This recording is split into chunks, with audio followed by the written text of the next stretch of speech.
What is up, guys? It is your level support here, and today I want to bring you guys a little video that isn't necessarily going to be a champion guide. It's not necessarily going to be any sort of in-game mechanic. Today what I'm going to be showing you guys is how you can get better at League by watching League on YouTube. Now, a lot of the times you see popular streamers or popular gamers upload videos onto YouTube, and you watch the game, but sometimes people don't necessarily know what to look for in these games that they watch. So I'm going to be showing you guys a little tutorial on how I personally watch videos on pros playing champions. So I picked this Dyer's clip. It's just Dyer's playing Jarvan top, and I picked it honestly at random, and I haven't seen this video yet, so I'm going to be doing all this fresh. So without any further ado, let's get into it. Okay, so first things first, I'm going to turn up the settings a little bit. Okay, so I'm looking at his start right now, and the first thing I notice is that he runs Flask with health potions. Now, the Flask start tells me one of two things. The Flask start either tells me that he has mana problems in lane, or he's going to get harassed. And as Jarvan, I know he's probably going to start with his Q, and I don't think his Q has much of a mana cost. Let me check that up on the wiki. And again, you guys are just going to be watching this, and I'm just going to be watching this video and analyzing the video how I naturally would, and you guys can see how it reacts, or how to do it. Okay, so Dragon Strike costs 45, so it increases mana cost. This is flat, that's flat. Okay, so he doesn't have much of a mana problem. It's just spamming this for harass and throwing in the flag once you actually want to do a full combo rotation. Okay, so he uses auto attack, Q, auto attack, standard leash. So I noticed that his passive did a lot of damage on this, like 10% of their current health as bonus physical damage. That's ridiculous. Okay, so I'm watching. Right now, as I'm watching this, I'm watching how he's shoving the lane. So the way he's trying to get an early level 2 on this Gnar. And I can see by how he's positioning himself, he's trying to get the most out of his Qs by not only damaging the minions and getting the level 2 advantage, but also poking Gnar. So he's going to stand here and then, yeah, see. So I can tell by the minion wave how he's setting up his Qs for his Dragon Strike to be efficient with clearing minions and also harassing his opponent. See right there, like I said, he's poked him down until he was ready to get the full EQ combo. So when I play Jarvan top, I'm going to be looking to try and line up my shots with my Qs and try to get that all-in potential at level 2. And I noticed that he's pushing the wave up really hard just because this guy based. His CS has been pretty perfect at this point. I don't even think. Okay, so he lines up the back minion wave and gets that the cannon minion. So I'm just noticing a lot of the minion wave patterns that he's using to hit all the minions with one Q. All right, so my phone died on 30% today. that early base to pick up the Dorn's Blade shows that Jarvan probably. Well, he does do well with like the early damage of Dorns or maybe even a long sword. So if you pick up a first blood, probably get that versus like a tank item or something like that. So see how the lane goes from here. Okay, so Gnar only bought a ward.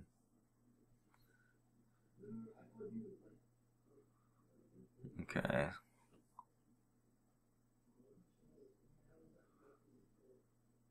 So I see a lot of the Jarvan play is going to be mixing in a lot of your Qs. He didn't take W at an earlier level, so I'm guessing that because he was so far ahead of the Gnar, he didn't want to do that. Okay. It was a decent run by Katarina. Right there. See what he levels. Okay, so it's QE, QW, QR, leveling pattern, and then I think he's gonna max Q, then E, then W afterwards.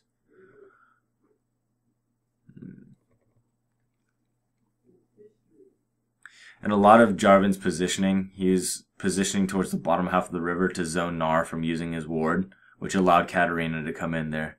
Like, if you notice, a lot of the Jarvan play that he was doing centered around here and poking upward versus standing up here and poking downward.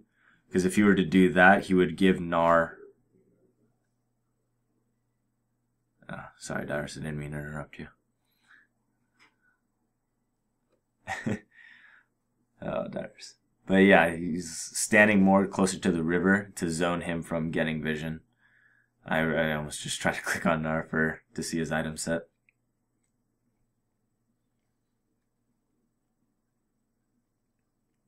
So right there, going for the all-in. Gnar only got a health crystal, so he's not going to be able to do much else other than just have more damage.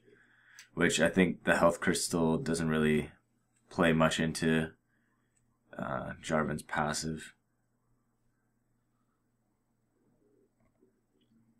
So he's making that move to start zoning from the river, like zoning the vision. Because Jarvan right now, I can tell that his... he just ulted right away and then... Okay, so he saves... If you, from that play, just save the EQ until you have to use it. Like, especially against Gnar, who has a jump like that. So he's saving the jump for after he tries to get out of the ult. Okay. But yeah, a lot of what he's doing is he's just really doing a great job of zoning the Gnar from getting vision in the river, just to kind of control the ganks that happen in his lane.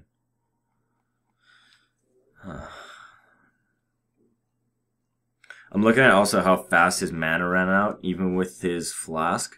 It didn't run out super fast, but it is something noticeable. Like, that Q is going to be leveled max at 65 mana cost, I think it was, right? At max it's 65 mana cost. Yeah, 65 mana cost every 6 seconds, assuming that you spam it. 120 AD, that's pretty damn good. And armor reduction, a lot too. The skills with AP, but you would never build AP on him. Okay, so 150 bonus. Bonus, and is this bonus too? Bonus AD, yeah. Alright. So he scales really nice into the late game. Damage-wise, he doesn't kind of fall off. That's nice. Okay. So, what do you pick up? Picked up pickaxe, longsword, so probably going to turn one of those into a vamp scepter and then have the Hydra. I'm assuming he's going to pick up the Hydra just because, well, pickaxe and longsword, it's either going to be turned into a Hydra and or a, what's it called? Last Whisperer. But he's not in a position where he has to build Last Whisperer, so I'm assuming that's probably going to be a Hydra. And plus the way that his abilities scale with bonus AD, Hydra's active will help him do more damage output after. Because the Hydra does 60 to 100% bonus AD depending. Wow, that was a big whiff by the Gnar. Oh my gosh. So Jarvan's really good at catching people off guard. I kind of look at Jarvan's EQ as kind of like going back to Zed's Shadow after he... Wow, that martial cadence does so much damage. Like, I can see why that'd be pretty damn overpowered. It kind of misses EQ there.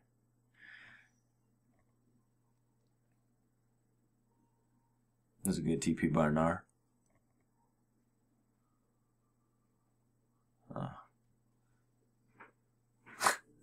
Little flag miss there. Yeah, so he's probably going to be building Hydra out of that. Just a purely offensive weapon with some lifesteal. Yeah, there it is. I don't know if he had the Hydra window open. I looked away when he was doing that.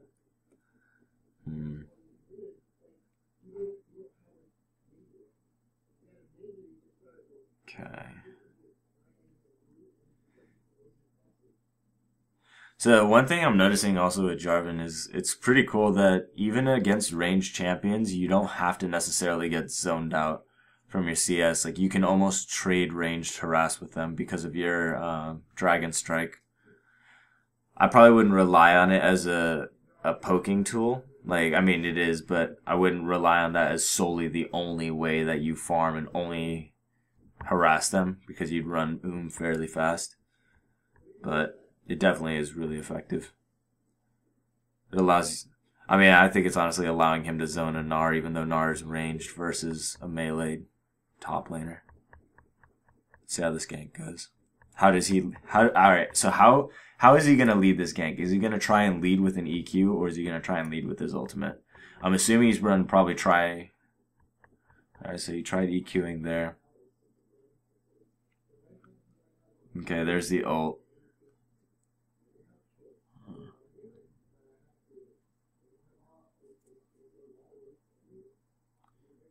Okay, so... he might have got baited there. Oh my god. The active on the Tiamat was just crazy. That had to have been like an 80% to 100%. That was pretty ridiculous. He hasn't gotten boots yet just because he's so far ahead, and I don't blame him. Plus, Jarvan's pretty mobile with his EQ to where he might not even need boots, honestly. Like, for earlier on, at least. Okay, so... I just saw right there that his Dragon Strike extended further than his standard, but it still hit Gnar. Oh, man. Okay, so that could lead for some tricks. So, flag stays up long enough for multiple Qs at later levels of Q with CDR. Huh. And I'm probably saying a lot of things that you guys already know, or like people are going to be like, oh, I can't believe you didn't know that about Jarvan. But it's like, don't worry about it, guys. I really don't play Jarvan too much. Like, this is the... Not like I don't know about Jarvan's kit. Like, I know small things here and there. And, like, about the double flag thing, I do know that. But I'm saying, if I had not known that, that is something that I would have noticed right there. So, I'm just trying to let you guys know that that's how I'm running this show. Man. Gnar is such a good champion. Like, my god. Alright, Brutalizer. I remember watching a video, I forgot who the Chinese player was, but there was a Chinese player that played a lot of Jarvan, and he would say that he loved building Jarvan with just pure penetration, like as far as like Last Whisper, Brutalizer into Black Cleaver, or no, Black Cleaver wasn't around back then, but actually was it? Huh, not too sure. I'll have to watch that video. I might even bring it up at the end of this video, just because I'll probably have time. It's only going to be a 20-minute video. Okay, so yeah, it's going to be a QEW max with R whenever possible. Still hasn't picked up the boots. I'm relying a lot on the EQ mobility.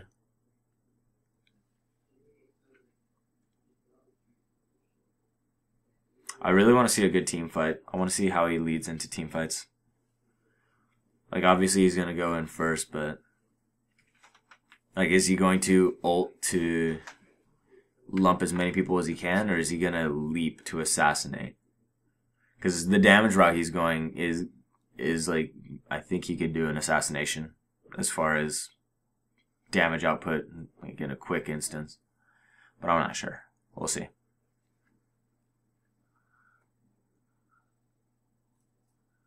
So another thing I'm seeing is you want to try and position so that your enemies are between you and your flags during the fight after the initial flag cast, just in case if there's that option to do the second flag. Huh. Okay, good flag. Alright, can't argue with that. 1 minute 46 seconds. That's not a bad cooldown at all. Still at rank 1 though. Probably gets a lot shorter. What is the cooldown on it? Down to 90 seconds. That's not bad. And that sucks about not being able to jug dragon aggro anymore.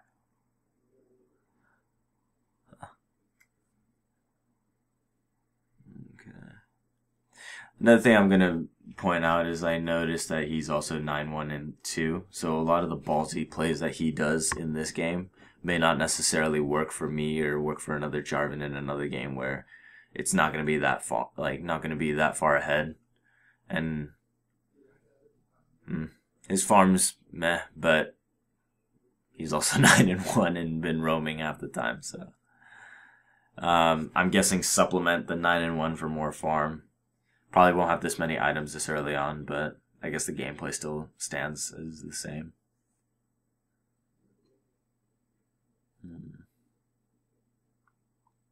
So applying martial cadence whenever you can is probably going to be the key to winning a lane with Jarvan.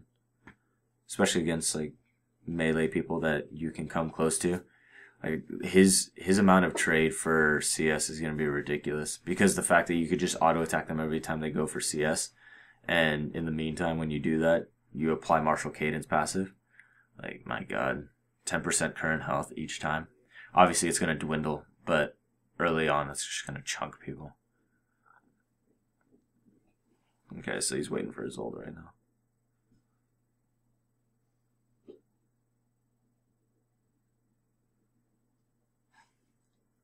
Oh my god.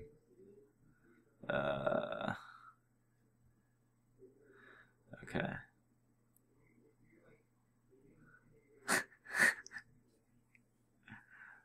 Fucking troll. Yeah, there it is. There's the last whisper. So I don't know why he's sitting on the brutalizer versus going for the black cleaver.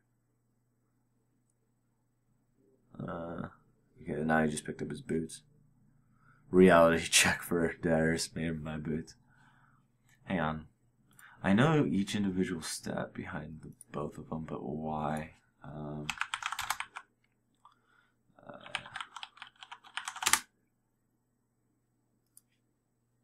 Whisperer. Okay, let's Whisperer versus...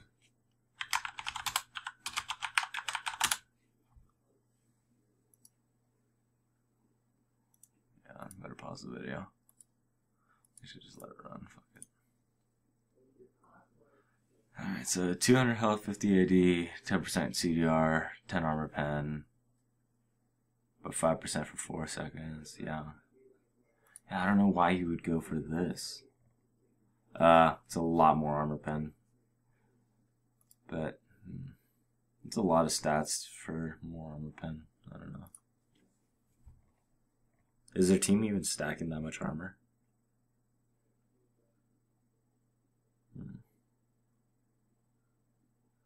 Not sure. Oh, hang on, let me pause that there.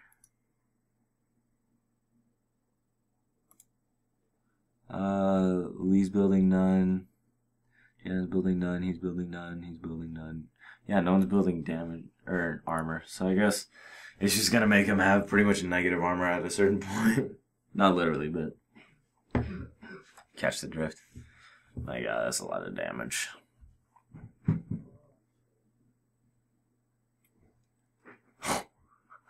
One Q did all that. So some possible builds that this is yikes. Some impossible builds I'm seeing right now. Yeah, probably Black Cleaver. I'd maybe go with... I mean, maybe Maw of Malmortius would be good if you're going against some sort of AP on their squad. Just with the passive behind Maw of Malmortius being almost like a Darix for those who played RuneScape. Like, once you get really low with Jarvan, you could just pop your W after a certain point, get some shield, and then your Qs would do so much damage.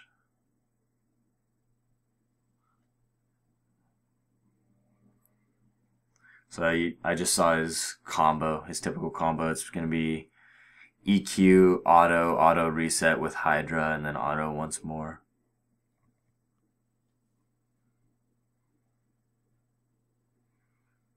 That armor reduction is key. Like, you have to land Dragon Strike in order to be doing the maximum amount of damage with Jarvan.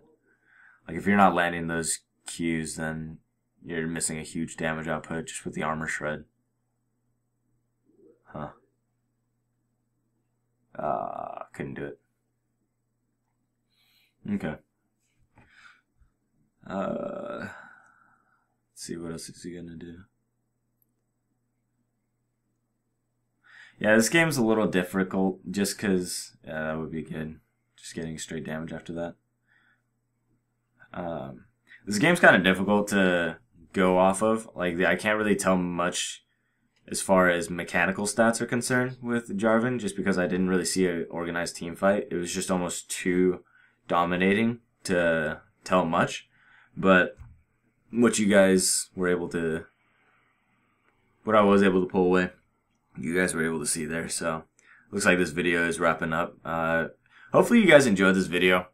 If you guys did and you'd want me to do something else for another video that you guys watch or something like that, just put it in the comment section or just give me a link or just say, you know, hey, can you analyze this video and tell me what you see or something like that. I would love to do it. I mean, this is just something, I just wanted to do this because with uploading 3 a week, I will have a lot more gameplays coming up versus the past.